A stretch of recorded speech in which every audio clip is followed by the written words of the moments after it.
Good morning students. कैसे हैं आप लोग? ठीक। चलिए, आज हम एक बहुत ही मज़ेदार थ्योरम पढ़ने जा रहे हैं जो पुराने समय के एक महान ग्रीक मैथमेटिशियन थेल्स ने की थी। अब आप सोच रहे होंगे कि थेल्स कौन है, इनका नाम इतना मशहूर क्यों है? क्योंकि इन्होंने एक ऐसी बात बताई जो हमेशा सच होती है और जिसका इस्तेमाल हर जगह होता है, चाहे वह ब्रिज डिज़ाइन हो, बिल्डिंग कंस्ट्रक्शन हो या फिर मैप बनाने का काम। और सबसे इंटरेस्टिंग बात ये कि थेल्स थ्योरम ने ज्योमेट्री की दुनिया ही बदल दिया था। आज की क्लास में बस इसको प्रूफ कैसे करना है सीखेंगे। तो चलिए देखते हैं थेल्स थ्योरम क्या है, इसका यूज क्या है और इसको सिद्ध कैसे करते हैं। सबसे बड़ी बात यह है कि एग्ज़ाम के पॉइंट ऑफ व्यू से ये बहुत ही इम्पॉर्टेंट है। तो आप लोग ऐसा मान के चलिए कि एग्ज़ाम में ये आने ही वाला है 6 नंबर का, है कि नहीं? तो आप लोग ध्यान से देखिएगा और चीज़ों को सीखिएगा, क्योंकि थेल्स थ्योरम आ गया मतलब आपका 4 से 6 नंबर कहीं नहीं जाने वाले हैं। ठीक है, तो चलिए शुरू करते हैं, देखते हैं थेल्स थ्योरम क्या है। चलिए देखते हैं थेल्स थ्योरम क्या है, क्या सिद्ध करना है। जैसे आपको या तो लिख के दे देगा प्रमेय 6.1 सिद्ध कीजिए। क्या दे देगा? प्रमेय 6.1 सिद्ध कीजिए, जिसमें देखिए लिखा हुआ है 6.1, यदि किसी त्रिभुज की एक भुजा के समांतर अन्य दो भुजाओं को भिन्न भिन्न बिंदुओं पर प्रतिच्छेद करने के लिए एक रेखा खींची जाए तो ये अन्य दो भुजाओं के एक ही अनुपात में विभाजित होती हैं। या तो ये लिख के दे देगा या तो कहेगा कि प्रमेय 6.1 सिद्ध कीजिए, या तो लिख के दे देगा थेल्स प्रमेय को सिद्ध कीजिए, या तो लिख के देगा कि AD अपान में DB क्या देगा? सिद्ध कीजिए, सिद्ध कीजिए AD अपान में DB बराबर क्या देगा? AD अपान में DB बराबर AE अपान में EC सिद्ध कीजिए, ये लिख के दे देगा।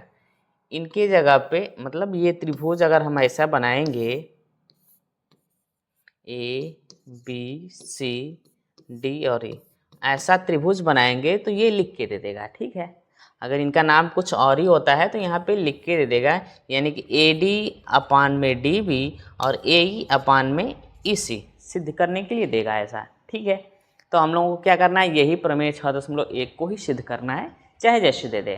क्लियर है? ठीक है, चलिए शुरू करते हैं। हम लोग आज का सेशन क्या है उसके बारे में पढ़ते हैं। जैसे लिखा हुआ है 6.1 का। ठीक है, तो इसके लिए हम लोग क्या करेंगे, सबसे पहले तो त्रिभुज बनाएंगे, क्योंकि लिखा है यदि किसी त्रिभुज की एक भुजा के समांतर, है कि नहीं? तो सबसे पहले क्या करते हैं, एक त्रिभुज बना लेते हैं। देखिए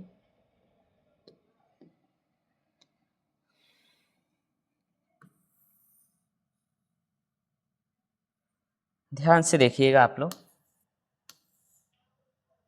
दिख रहा होगा सबको? ठीक है, एक त्रिभुज दिया हुआ है और कह रहा है किसी एक भुजा के समांतर अन्य दो भुजाओं को भिन्न भिन्न बिंदुओं पर काट रही है कि नहीं? प्रतिच्छेद करने वाले के लिए, यानी मान जी इसके समांतर लेंगे तो ये दो भुजाओं को काटेगी, या तो इसके समांतर लेंगे तो इन दो भुजाओं को काटेगी। क्लियर है कि नहीं? देखिए लिखा हुआ है एक भुजा के समांतर अन्य दो भुजाओं को भिन्न भिन्न बिंदुओं पर प्रतिच्छेद करने वाली एक रेखा। क्लियर? तो इसको हम लोग बना लेते हैं कोई एक रेखा, जैसे ये वाली रेखा क्या करें, इसको प्रतिच्छेद कर रही है किसके समांतर? इस तीसरी रेखा के समांतर, यानी इसके समांतर ये रेखा खींचे हैं जो इस रेखा को काट रही है कि नहीं? जैसे हम इसका नाम दे दें AB और C, तीनों को नाम दे दिए, क्योंकि BC के समांतर हम लोग ये रेखा खींचे हैं जो इस AC को और AB को काट रही है दो बिंदुओं पे, ये वाली, है कि नहीं? ठीक है, इसको हम लोग नाम देते हैं D, इसको नाम दे देते हैं E। क्लियर है? यानी BC के समांतर एक रेखा खींची गई है DE, जो AC को E बिंदु पर और AB को D बिंदु पर प्रतिच्छेद करती है। क्लियर है? तो ये अन्य दो भुजाओं एक ही अनुपात में विभाजित हो जाती हैं। ये क्लियर है, इसको सिद्ध करना है। ठीक है, अब हम लोग इसके लिए क्या करते हैं, सबसे पहले लिखते हैं क्या क्या दिया हुआ है। देखिए इसमें जो दिया था उसको हम लोग लिख लेंगे। जैसे हाँ जी, हम लोग लिखते हैं कि दिया है, क्या लिखेंगे, दिया है। अब जो जो दिया रहेगा उसको हम लोग लिख लेंगे।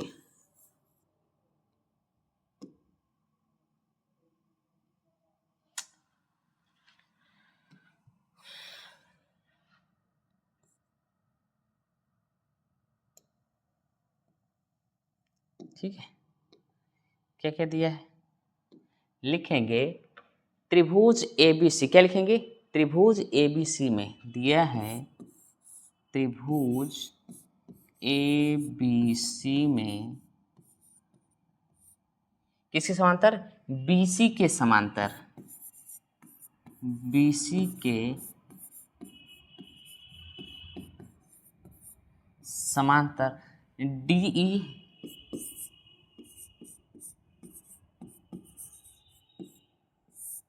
DE रेखा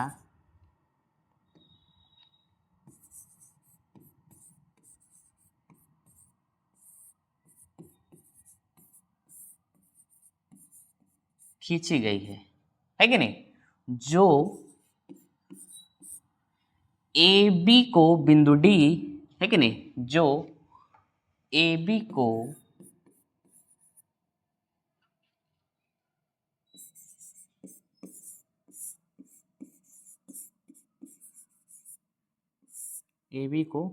बिंदु D और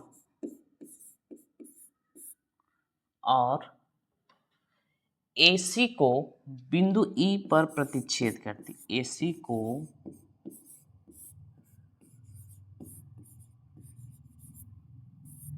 बिंदु किस पे, E पर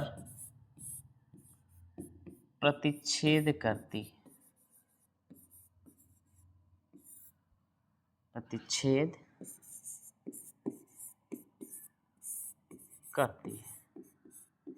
इतना दिया हुआ है और ये हम लोग बना लिए, है कि नहीं, लिख लेंगे आसानी से। देखिए जब भी ये पेपर में आ जाए तो आप लोगों को सिस्टमेटिक लिखना है चीज़ों को, और लिखने के बाद से सिद्ध करना है। ठीक है, अब हम लोग लिखेंगे क्या सिद्ध करना है। देखिए क्या सिद्ध करना है, हमने क्या बताया था कि AD अपान में DB और AE अपान में EC, जैसे तो ये दो अन्य भुजाएं एक ही अनुपात में विभाजित हो जाती हैं, है कि नहीं। ये दिया हुआ है, मतलब ये लिखने वाले हैं, या तो आप लोग ये याद कर लीजिए।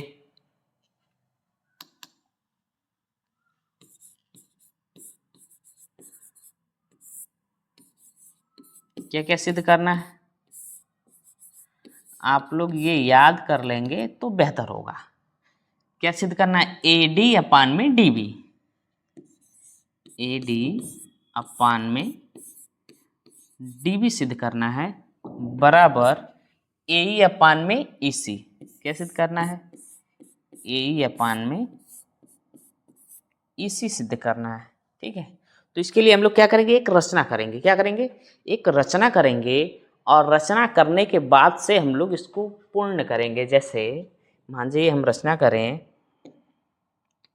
तो सबसे पहले हम लोग क्या करेंगे, AE बिंदु पे, है कि नहीं, AE रेखा पे, ये AE है, इसमें हम लोग क्या करेंगे, एक लंब डालेंगे, है कि नहीं, D बिंदु पर एक लंब हम लोग क्या करेंगे, डालेंगे। जैसे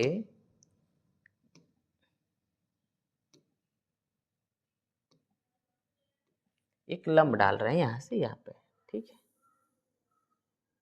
ये हम लोग ये लंब डाल दिए, और AD पर भी एक लंब डालेंगे। ठीक है, क्लियर है। हम लोग क्या करेंगे, DC को भी मिला देंगे। क्या कर देंगे, रचना करना है तो DC को भी मिलाएंगे, और BE को भी मिला देंगे। क्या करेंगे, BE को भी मिला देंगे, और इसको नाम दे देंगे। जैसे इसको नाम देते हैं N, इसको नाम दे देते हैं M। चूंकि ये लंब डाला गया है, जब लंब डाला गया है तो ये 90 डिग्री का कोण बनाएगा। क्या करेगा, 90 डिग्री का कोण बनाएगा कि नहीं? जब ये लंब डाला गया है तो 90 डिग्री का कोण बनाएगा इसे। बात समझ में आ रही है सबको? ठीक है, चलिए अब हम लोग रचना लिखेंगे। इसको हम कॉपी कर लेते हैं, उधर रचना लिख लेंगे।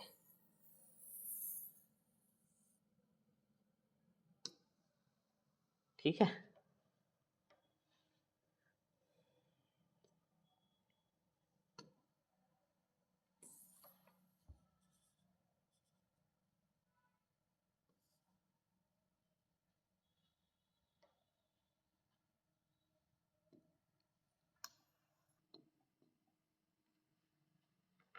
देखिए रचना करेंगे और रचना पे लिखेंगे हम लोग।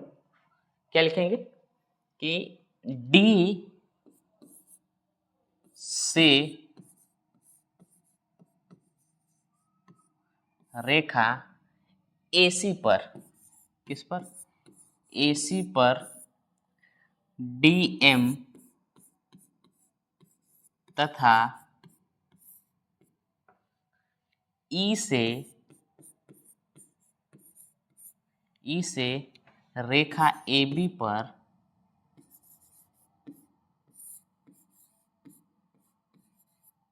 रेखा या भुजा, ठीक है, रेखा AB पर EN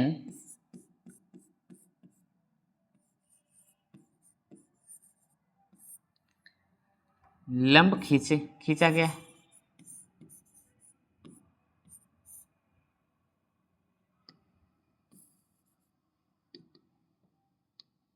लंब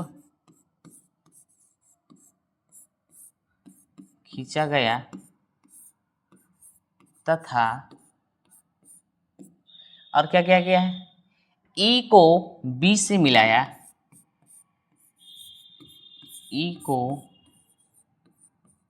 B से तथा D को C से मिलाया, E को B से व D को C से मिलाया, है कि नहीं? C से मिलाया। ये हम रचना किए हैं और ये रचना के बाद हम लोग प्रमाण देंगे। क्या प्रमाण देंगे? कि इसको सिद्ध कैसे करना है। प्रमाण तो देना पड़ेगा ना, प्रमाण तो देना पड़ेगा ना। जैसे मान लीजिए हम इसको इधर लेके जा रहे हैं ऊपर, ठीक है,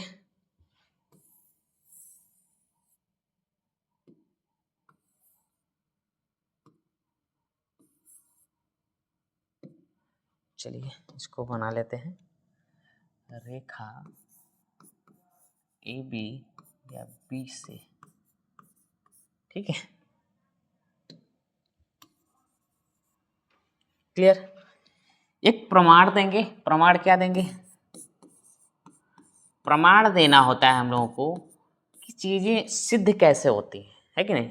ये हमको अगर सिद्ध करना है थेल्सपर में तो इसमें एक प्रमाण देना पड़ेगा ना कि हम लोग किससे सिद्ध कर रहे हैं इसको। तो किससे सिद्ध करेंगे? त्रिभुज के क्षेत्रफल से सिद्ध करेंगे। और त्रिभुज का क्षेत्रफल होता है हाफ आधार गुणे ऊंचाई। क्या होता है? त्रिभुज का क्षेत्रफल।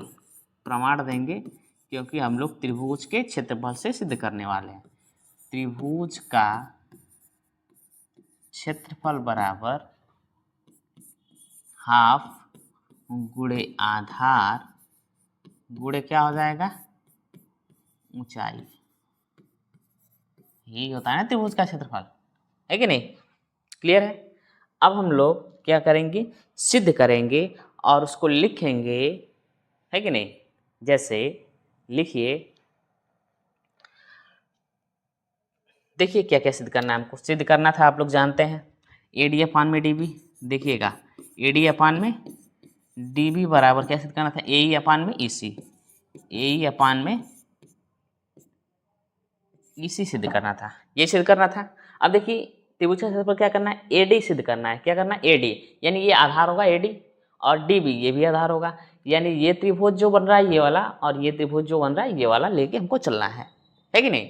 दोनों त्रिभुज लेके चलेंगे तो लिखेंगे यहाँ पे, क्या लिखेंगे? अब सिद्ध करना है लिख देंगे, अब कोई दिक्कत। ठीक है, क्या लिखेंगे? त्रिभुज किसका?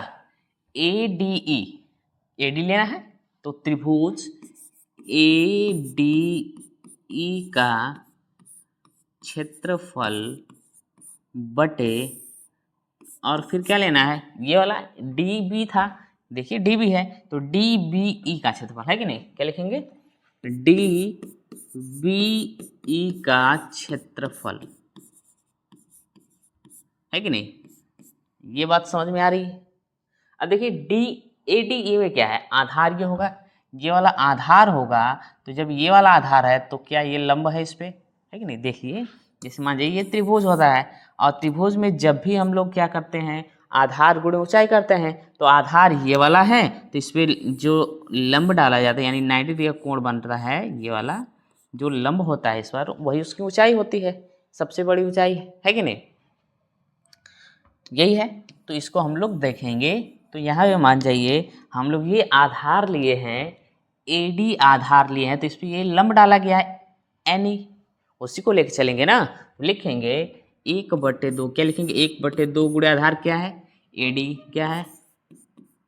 AD गुणे ऊंचाई क्या है? NE है कि नहीं? पूरे के बटे DBE में क्या है? ये वाला आधार होगा, है कि नहीं? 1/2 गुणे क्या? DB गुणे ऊंचाई क्या हो जाएगा? अब इसकी ऊंचाई कहीं लंब है नहीं, तो इसको हम लोग क्या करते हैं? मान लीजिए कुछ ऐसे त्रिभुज बना है, कुछ ऐसे बना हुआ है कि नहीं? त्रिभुज क्या किया है? कुछ ऐसे, या हम लोग कहें त्रिभुज सेम टू सेम ऐसे ही बना लेते हैं, फिर उसको समझ में आएगा। जैसे मान लीजिए ये त्रिभुज बना हुआ है हमारा, ऐसे करके ऐसे बना हुआ है। अगर हमको क्या करना है? ऊंचाई ज्ञात करना होगा, तो ये बीच में से डालेंगे नहीं ना। हम लोग क्या करेंगे? इसको थोड़ा सा आगे बढ़ाते हैं और इस पर एक लंब डाल देते हैं, करते हैं। इसी को हम लोग क्या मान लेते हैं? इसकी ऊंचाई मान लेते हैं, मानते हैं। तो देखिए इस पर हम लोग क्या किए हैं, ये ऊंचाई इस पर ना मान कर हम क्या कि इसको थोड़ा आगे बढ़ाएं और इसी को क्या मान लेंगे हम लोग? ऊंचाई मान लेंगे, क्योंकि उस पर लंब डाले हैं, है कि नहीं? तो हम लोग लिखेंगे ऊंचाई क्या हो जाएगा उसकी? देखिए ये भी NE है ना, तो इसको भी हम क्या लिख लेंगे? NE लिखेंगे, है कि नहीं? अब क्या होगा?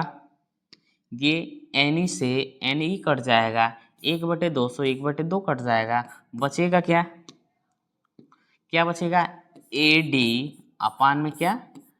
DB बच जाएगा, बचेगा ना, है कि नहीं? अब इसको हम लोग मान लेंगे समीकरण नंबर 1। क्या मान लेंगे? समीकरण नंबर 1। अब देखिए दूसरा क्या सिद्ध करना? AE अपान में EC, यानी AE अपान में EC, AE को आधार मानेंगे और EC को आधार मानना है, तो त्रिभुज लेके चलेंगे AED और ECB में या BCE में। समझ में आ रही है? चलिए दूसरा त्रिभुज लिखेंगे त्रिभुज क्या? AED में, AED में या तो AED लिखे या तो ADE लिखे, कोई दिक्कत नहीं ना। चलिए AED का क्षेत्रफल पूरे के बटे क्या होगा? त्रिभुज किसका? ECB, ये EBC का क्षेत्रफल है कि नहीं? त्रिभुज ECB का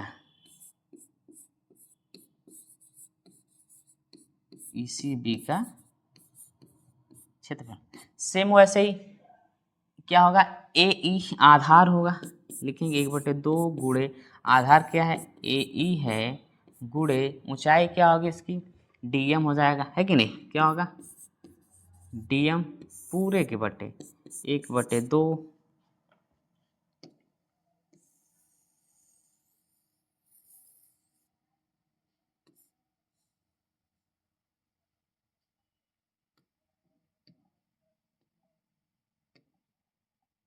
1/2 गुणे क्या होगा? आधार EC है, क्या है? EC गुणे सेम ऐसे इसको भी ऊपर बढ़ाएंगे और इसको क्या मानेंगे? अब ये वाला देखिए, ये वाला हो जाएगा, ये वाला त्रिभुज बन रहा है। पहले हम लोग किसको सिद्ध किए हैं? पहले हम लोग सिद्ध किए हैं ये वाला त्रिभुज, क्या किए हैं? ये वाला त्रिभुज सिद्ध किए हैं, ये वाला त्रिभुज है कि नहीं? ये वाला त्रिभुज सिद्ध किए हैं। और इसको हम लोग आगे बढ़ा के इसको हम लोग क्या मान लिए हैं, लंब मान लिए हैं। अब क्या करेंगे, ये वाला त्रिभुज लेके चल रहे हैं, ये वाला क्या कर रहे हैं, ये वाला त्रिभुज लेके चल रहे हैं, है कि नहीं। जो इस वाले त्रिभुज को लेके चल रहे हैं तो इसको थोड़ा आगे बढ़ाएंगे और ये वाला लंब मानेंगे। बात समझ में आ रही है कि नहीं, ऐसा ही होगा ना।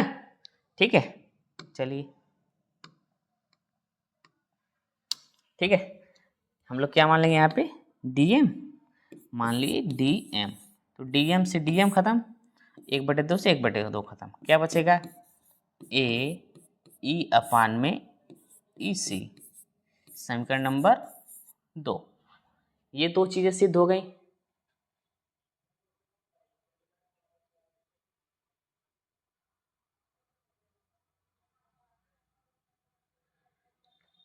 ये दोनों चीजें समझ में आ रही हैं, क्लियर है यहाँ तक।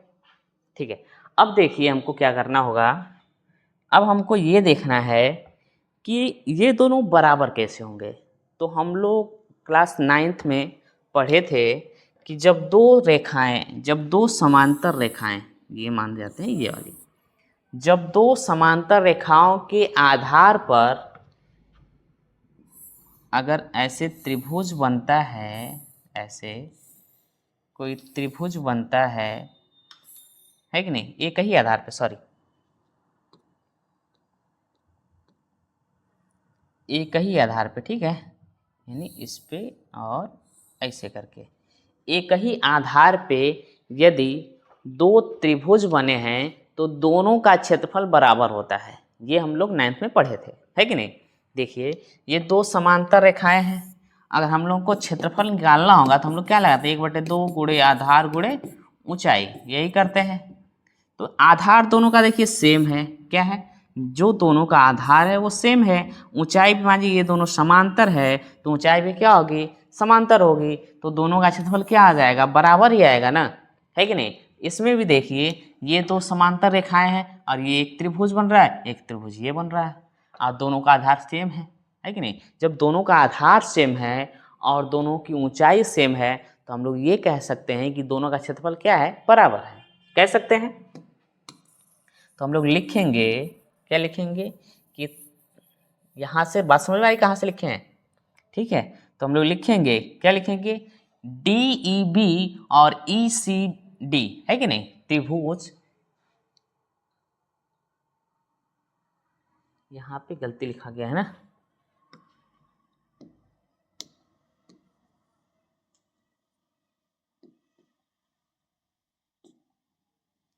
ई सी डी में, ठीक है, क्लियर। चलिए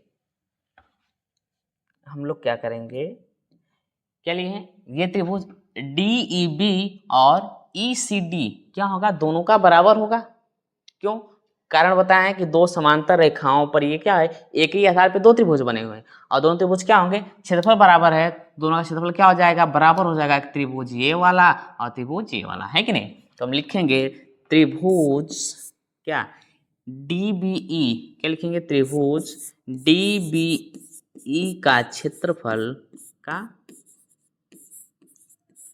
बराबर त्रिभुज ई सी डी का क्षेत्रफल हो जाएगा, बराबर होगा ना। समीकरण नंबर क्या मान लेंगे, इसको 3 मान लेंगे। अब समीकरण नंबर 3 को या तो हम लोग 1 में रखें या तो 2 में रखें, या तो ऐसे लिखते हैं, त्रिभुज क्या लिखेंगे, ए ई डी का क्षेत्रफल, ए ई डी का क्षेत्रफल बटे क्या होगा, त्रिभुज ई सी डी का क्षेत्रफल। तो ई सी डी की जगह पे या तो ये लिखें या तो, है कि नहीं, लिख सकते हैं। तो हम लोग लिखेंगे डी बी ई का क्षेत्रफल, लिख सकते हैं, लिखें। चलिए इसी को लिखते हैं, ई सी डी का क्षेत्रफल, या हाँ इसी को लिख देते हैं, त्रिभुज ई सी डी का क्षेत्रफल, ठीक है नहीं, बराबर क्या होगा, बराबर हम सिद्ध किए हैं, ए ई क्या सिद्ध किए हैं, ए ई अपान में ई सी, क्या सिद्ध किए, ए ई अपान में ई सी सिद्ध किए हैं, है कि नहीं, पूरे बराबर। देखिए त्रिभुज ए ई डी है कि नहीं, या तो ए ई डी लिखें या ए डी ई लिखें, बात तो सेम है ना। तो ए ई डी का क्षेत्रफल बटे में क्या, डी बी ई का क्षेत्रफल।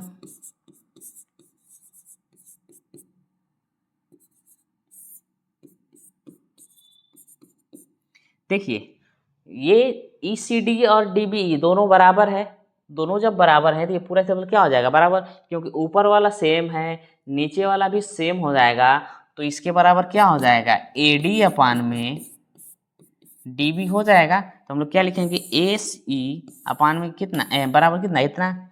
यानी हम लोग को सिद्ध जो करना था वो तो सिद्ध हो गया ना। देखिए क्या सिद्ध करना था, ये वाला सिद्ध करना था, और यही हमारा आ गया क्या, ए डी अपान में डी बी, क्या आ गया, ए डी अपान में डी बी बराबर क्या, ए ई अपान में ई सी, ए ई अपान में ई सी, यही सिद्ध करना था, और ये हम लोगों ने क्या किया, सिद्ध कर लिया। भरोसा है ये बात समझ में आई होगी यहाँ तक, ठीक है सबको। यहाँ तक अगर किसी को समझ में ना आया हो तो पूछ सकता है, बात समझ में आ रही है। देखिए बस एक काम करिएगा, ये वाला जो लाइन है ये याद रखिएगा, ये कहाँ से आया है कि जब दो समांतर रेखाओं के बीच यदि एक ही आधार पर, ये एक ही आधार पर क्या करेगा, दो त्रिभुज बनेगा, तो दोनों का क्षेत्रफल क्या होगा, बराबर होगा। वही है केवल एक ठो मेन इसका, है कि नहीं।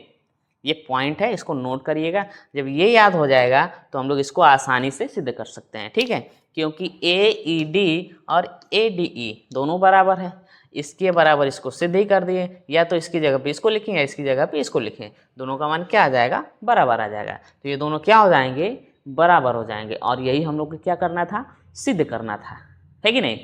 क्लियर है, ठीक है। ये अगर आप लोग सीख लेते हैं तो आप लोगों का एग्जाम में 6 नंबर कहीं नहीं जाएगा, ठीक है। चलिए आज के लिए बस इतना ही, फिर मिलते हैं अगले 6.2 थ्योरम में, ठीक है।